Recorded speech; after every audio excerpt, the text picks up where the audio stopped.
إن الحمد لله نحمده ونستعينه ونستغفره ونعوذ بالله من شرور أنفسنا ومن سيئات أعمالنا من يهده الله فلا مضل له ومن يضلل فلا هادي له أشهد أن لا إله إلا الله وحده لا شريك له وأشهد أن محمدا عبده ورسوله أما بعد فإن خير الحديث كتاب الله وخير الهدي هدي محمد صلى الله عليه وسلم وشر الأمور محدثاتها وكل محدثة بدعة وكل بدعة ضلالة وكل ضلالة في النار. قال تعالى: محمد رسول الله والذين معه أشداء على الكفار رحماء بينهم تراهم ركعا سجدا يبتغون فضلا من الله ورضوانا سيماهم في وجوههم من أثر السجود ذلك مثلهم في التوراة. فرمایا اللہ تبارک و تعالیٰ نے اس آیت کریمہ میں جو میں نے آپ کے سامنے تلاوت کی ہے کہ محمد علیہ السلام اللہ کے رسول ہیں، اور اس کے بعد فرمایا والذین معہ، وہ لوگ جو آپ کے ساتھ ہیں، وہ لوگ جو آپ کے اوپر ایمان لائے ہیں، اشداء علی الکفار، کافروں کے لیے بڑے سخت ہیں، رحماء بینہم، آپس میں بڑے رحم دل ہیں، تراہم رکعا سجدا، آپ انہیں دیکھیں گے یا تو رکوع کی حالت میں ہوں گے یا سجدے کی حالت میں ہوں گے، یعنی کہ اکثر اوقات نمازیں پڑھتے ہوئے نظر آئیں گے. یبتغون فضلا من اللہ ورضوانا، نمازیں کس لیے پڑھتے ہیں؟ لوگوں سے داد لینے کے لیے، خراج تحسین وصول کرنے کے لیے، لوگوں سے شاباش لینے کے لیے؟ فرمایا نہیں، ان نمازوں کا مقصد یہ ہے کہ رب راضی ہو جائے، رب کی رضا مل جائے، اس سے بڑا ان کا کوئی مقصد نہیں ہے. میرے بھائیوں، اس آیت کریمہ میں اللہ تبارک و تعالیٰ نے نبی علیہ السلام کے عظیم صحابہ کرام کی تعریف کی ہے اور ان کے اچھے اچھے اوصاف بیان کیے ہیں. اس سے پتہ چلتا ہے کہ نبی علیہ السلام کے صحابہ کرام کوئی معمولی لوگ نہیں تھے،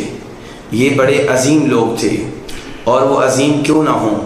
کہ انہوں نے نبی علیہ السلام کو حالت ایمان میں دیکھا،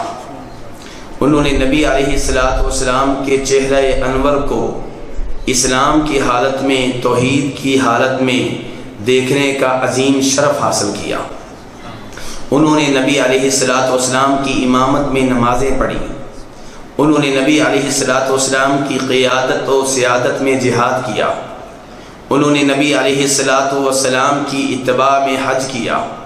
انہوں نے نبی علیہ السلام کے ساتھ مل کر عمرے کیے، جگہ بے جگہ آپ سے تربیت پائی، اسی لیے وہ میرے بھائیوں عظیم کہلائے. اللہ تبارک و تعالیٰ قرآن پاک میں ایک جگہ نہیں کئی جگہ ان کی تعریف کرتے ہوئے نظر آتے ہیں. کہیں پہ ارشاد ہوتا ہے والسابقون الاولون من المہاجرین والانصار والذین اتبعوهم بإحسان رضی اللہ عنہم ورضوا عنہ وأعد لهم جنات تجری تحت الانہار خالدین فیها ابدا ذلک الفوز العظیم. فرمایا اللہ تبارک و تعالیٰ نے جو پہل ایمان لے کر آئے مہاجرین و انصار میں سے، اور وہ جنہوں نے مہاجرین و انصار کے طریقے کے اوپر چلتے ہوئے نبی علیہ السلام کی اتباع کی،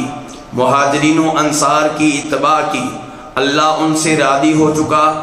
اللہ نے ان کے لیے جنتیں تیار کر لی ہیں، ان جنتوں میں، ان باغات میں وہ ہمیشہ ہمیشہ رہیں گے. اور فرمایا یہ بہت بڑی کامیابی ہے. اللہ تبارک و تعالی صحابہ کرام کی تعریف کرتے ہوئے کہیں پہ یہ کہہ رہے ہیں لا يستوي منكم من انفق من قبل الفتح وقاتل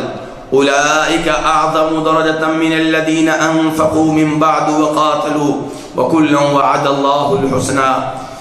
کہ صحابہ کرام دو طرح کے ہیں، ایک وہ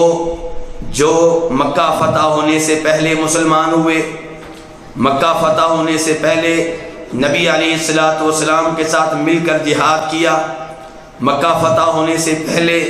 اللہ کی راہ میں خرچ کیا، چونکہ یہ دور مسلمانوں کی مشکلات کا دور ہے۔ اس دور میں مسلمان مالی لحاظ سے بھی بہت کمزور تھے، تعداد کے لحاظ سے بھی بہت کمزور تھے، اس لیے اللہ نے فرمایا کہ وہ صحابہ اکرام جنہوں نے مکہ فتح ہونے سے پہلے اللہ کی راہ میں جہاد کیا، اللہ کی راہ میں مال خرچ کیا، ان کا مقام و مرتبہ ان صحابہ اکرام سے کہیں بلند ہے جو مکہ فتح ہونے کے بعد مسلمان ہوئے، جنہوں نے مکہ فتح ہونے کے بعد اللہ کی راہ میں جہاد کیا، جنہوں نے مکہ فتح ہونے کے بعد اللہ کی راہ میں مال خرچ کیا، لیکن ساتھ ہی اللہ نے خبردار کیا وَكُلًّا وَعَدَ اللَّهُ الْحُسْنَى، وہ بھی صحابی ہیں، یہ بھی صحابی ہیں، اگرچہ مقام و مرتبہ کے لحاظ سے فرق ہے، لیکن اللہ نے ان سے بھی دونوں سے جنت کا وعدہ کیا ہوا ہے۔ میرے بھائیو، یہ نبی علیہ السلام کے صحابہ اکرام کا مقام ہے، یہ ان کی اہمیت ہے۔ یہ صحابہ اکرام اتنے عظیم لوگ ہیں کہ جناب ابو ہریرہ رضی اللہ تعالیٰ عنہ روایت کرتے ہیں کہ فرمایا نبی علیہ السلام نے لا تسبوا اصحابی، میرے صحابہ کو، میرے جانساروں کو برا بلا مت کہو، انہیں طعن و تشنیع کا نشانہ نہ بناؤ، ان کے اوپر تنقید نہ کرو، ان کی توہین نہ کرو، ان کی گستاخی نہ کرو۔ کیوں؟ وجہ کیا ہے؟ سبب کیا ہے؟ کیوں روکا جا رہا ہے؟ فرماتے ہیں نبی علیہ السلام کہ ان لوگوں کی شان اتنی بلند ہے، ان کا مقام اتنا بلند ہے، ان کا کردار اتنا عظیم ہے کہ فلو ان احدکم انفق مثل احد ذهبا ما بلغ مد احدهم ولا نصیفہ، یہ اتنے عظیم لوگ ہیں کہ ان میں سے اگر کسی نے اللہ کی راہ میں آدھا کلو یا 1 پاؤ کھجوریں دی ہیں، گندم دی ہے، جو دیے ہیں، اور تم میں سے کوئی احد پہاڑ کے برابر جو 7 کلومیٹر طویل ہے، جس کے وزن کا ہم اندازہ نہیں کر سکتے، فرمایا اس احد پہاڑ کے برابر اگر تم میں سے کوئی اللہ کی راہ میں گولڈ دے، سونا دے، اللہ کے ہاں میرے صحابی کا صدقہ زیادہ اہمیت رکھتا ہے، زیادہ فضیلت رکھتا ہے۔ میرے بھائیو، صحابہ اکرام کے مقام کا اندازہ کریں، بہت بڑی بات ہے جو نبی علیہ السلام کہہ رہے ہیں کہ ہم احد پہاڑ کے برابر سونا اللہ کی راہ میں دیا جائے تو کتنا بنے گا؟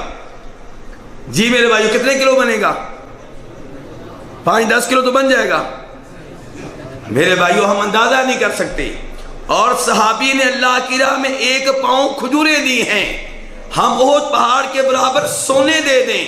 جتنے بھی نیک اعمال کر لیں، جتنی بھی نمازیں پڑھ لیں، جتنی بھی تہجد ادا کر لیں، جتنا بھی جہاد کر لیں، جتنا بھی خرچ کر لیں، ہم ان کے مقام و مرتبہ کو نہیں پہنچ سکتے۔ میرے بھائیو، یہ اتنے عظیم لوگ ہیں کہ جناب عبداللہ ابن مسعود فرماتے ہیں، فرمایا نبی علیہ السلام نے خیر الناس قرنی ثم الذین یلونہم ثم الذین یلونہم، فرمایا سب سے بہتر لوگ وہ ہیں جو میرے زمانے کے ہیں، اور وہ کون ہیں؟ صحابہ اکرام۔ فرمایا اس کے بعد ان کا مقام و مرتبہ ہے جو ان کے بعد میں آئیں گے، اور وہ کون ہیں؟ تابعین۔ فرمایا ان کے بعد ان کا مقام و مرتبہ ہے جو ان کے بعد میں آئیں گے، اور وہ کون ہیں؟ تبع تابعین۔ میرے بھائیو، یہ صحابہ اکرام کے مقام کے تعلق سے چند آیتیں اور چند حدیثیں تھیں، ان کے فضائل کے اوپر، ان کی شان کے اوپر، ان کے مقام و مرتبہ کے اوپر اگر ہم گفتگو کرتے رہیں، گفتگو ختم ہو جائے گی، ان کے فضائل ختم نہیں ہوں گے۔ میرے بھائیو، لیکن میرا آج کا موضوع سارے صحابہ اکرام نہیں ہے، میری آج کی گفتگو کا موضوع ایک صحابی ہیں، اور وہ کون ہیں؟ جناب معاویہ ابن ابی سفیان رضی اللہ تعالی عنہ۔ میرے بھائیو، اب یہاں پہ سوال پیدا ہوگا کہ میں جناب معاویہ کے تعلق سے گفتگو کیوں کر رہا ہوں، جناب ابو بکر کے تعلق سے گفتگو کیوں نہیں کر رہا، عمر فاروق کے فضائل کیوں نہیں بیان کر رہا، جناب عثمان کی شان آپ کے سامنے کیوں نہیں رکھ رہا، جناب علی کا تذکرہ کیوں نہیں کر رہا، جناب معاویہ کا تذکرہ کیوں کر رہا ہوں؟ یہ اسباب جاننے کی ضرورت ہے۔ پہلا سبب یہ ہے کہ میرے بھائیو، جب میں جناب معاویہ کے فضائل کا ذکر کروں گا ان کی شان بیان کروں گا، تو اس میں تمام صحابہ اکرام کا دفاع ہے۔ کتنے صحابہ اکرام کا دفاع ہے؟ تمام صحابہ اکرام کا، کیونکہ جناب معاویہ کے تعلق سے لوگ غلطی کرتے ہیں، جناب معاویہ کے تعلق سے لوگ اپنی زبانیں دراز کرتے ہیں، جناب معاویہ کو لوگ تنقید کا، طعن و تشنیع کا نشانہ بناتے ہیں۔ جو جناب معاویہ کی عزت کرنے والا ہوگا، ان کا احترام کرنے والا ہوگا، ان کی شان کو جاننے والا ہوگا، ان کے فضائل کو پہچاننے والا ہوگا، وہ کبھی بھی جناب عثمان کی توہین نہیں کرے گا، جناب عمر کی توہین نہیں کرے گا، جناب ابو بکر کی توہین نہیں کرے گا، اور جو جناب معاویہ کی توہین کرے گا اس سے خطرہ ہے کہ دیگر صحابہ کرام کی بھی توہین کرے گا۔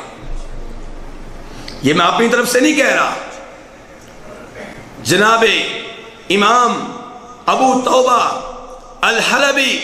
رحمہ اللہ کہا کرتے تھے، ان معاویہ ابن ابی سفیان ستر لاصحاب رسول اللہ صلی اللہ علیہ وسلم، فمن کشف الستر اجترأ علی ما وراءہ۔